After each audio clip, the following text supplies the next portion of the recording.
अस्सलामुअलैकुम भाइयों, मैं हूं आपके साथ। मुझे उम्मीद है कि आप सब खुश होंगे। और आज हम बात करेंगे जो शौकीन भाई हैं जो अक्सर मुर्गों को अपने जो उसके मुर्गे हैं उनको लड़ाते हैं, और वो कौन से मुर्गे हैं जो बचपन से लड़ते हैं और जब बड़े होते हैं तो वो अच्छे जो बाजी लगाते हैं वो बाजी जीतते हैं, उनके बारे में आपको पूरा डिटेल बताऊंगा। वीडियो के एंड तक देखना है और वीडियो को मिस्टेक बिल्कुल भी नहीं करना।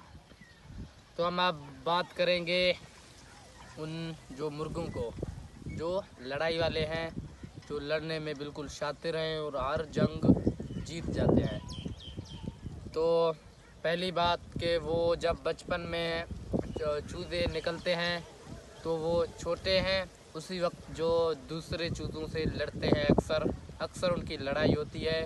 तो पहली बात मैं वो आपको बताता हूँ, वो जो चूज़ा बचपन में लड़ता है वो ऐसा अगर बड़ा होकर ऐसा वो बिल्कुल चूज़ा निकलता है, जब वो बड़ा मुर्गा हो जाता है तो वो आपके काम का है। जो लड़ाते हैं, मैं तो नहीं लड़ाता क्योंकि लड़ाना गुनाह है, इसलिए कबीरा गुनाह है मेरे ख्याल में। मैं नहीं लड़ाता। मैं उनकी बात कर रहा हूँ जो शौकीन है, जो लड़ाते हैं। तो पहला ये रहा, जो बचपन में जो दूसरे चूज़े हैं छोटे उनसे लड़ते हैं, अपनी माँ से लड़ते हैं, जो मुर्गी को लड़ते हैं।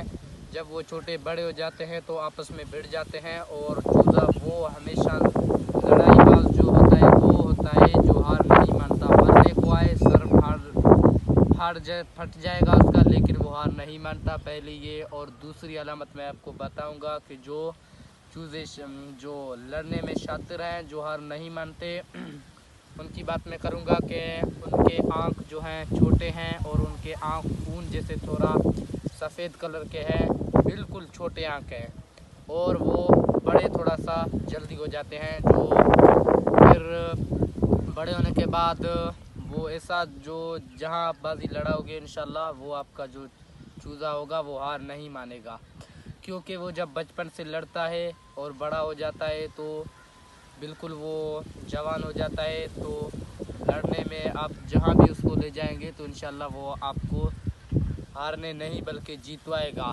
आप पहली बात, जो जब बचपन में वो चूज़े लड़ें तो आपको उस चूज़े का ख़ास ख्याल रखना है। उसको क्या क्या खिलाना चाहिए मैं इस वीडियो में आपको बताऊंगा। कि उसको बचपन में तो पहले आपको खिलाना है बाजरी। जब वो छोटा हो तो उसको बाजरी खिलाएं। थोड़ा सा बड़ा हो जाए तो आप जिसको लड़ाना चाहें उसको मुर्गियों के साथ न छोड़ें। अगर वो मुर्गियों के साथ आप उसको छोड़ेंगे तो वो कमज़ोर हो जाएगा और वो जल्दी थक जाएगा। उसको आपको किसी भी ऐसे ख़ास जगह जहाँ पिंजरा हो वहाँ उसको बादाम पिस्ता ये खिलाना है, और उसके खिलाने के बाद उसके बदन को हर सुबह हाथ फेराना है, थोड़ा सा उसको भगाना है। उसके बाद आपको बहुत वो इंशाल्लाह फ़ायदा देगा। और बहुत सारे भाई एक गलती करते हैं कि जब मुर्गा अभी जवान होने लगा उसके थोड़े छोटे छोटे खड़े आते हैं तो उनको जो वो तीखा करते हैं। तो ये गलती भी आज के बाद अब नहीं करना।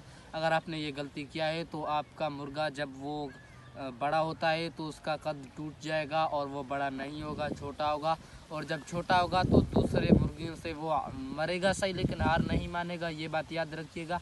लेकिन वो जो खड़ा मारेगा वो उस दूसरे मुर्गे को अच्छी तरह नहीं लगेगा और ख़ुद ज़ख्मी होकर मर जाएगा, लेकिन हार नहीं मानेगा।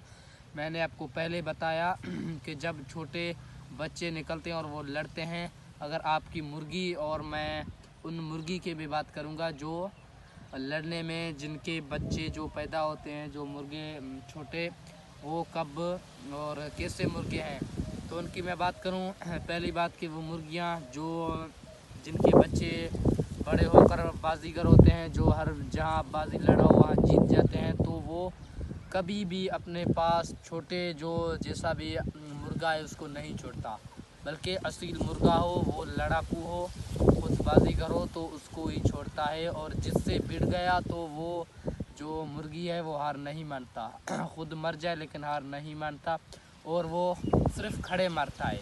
और आप याद रखिएगा कि कुछ मुर्गे या मुर्गियां ऐसी होते हैं जो खड़े जल्दी जल्दी मारते हैं लेकिन उनका फ़ायदा नहीं है, क्योंकि मुर्गा या मुर्गी वही कामयाब है जो खड़ा एक मारे लेकिन वो पक्का खड़ा हो, जो गले में लग जाए और दूसरे मुर्गा या मुर्गी को उठने ही न दे।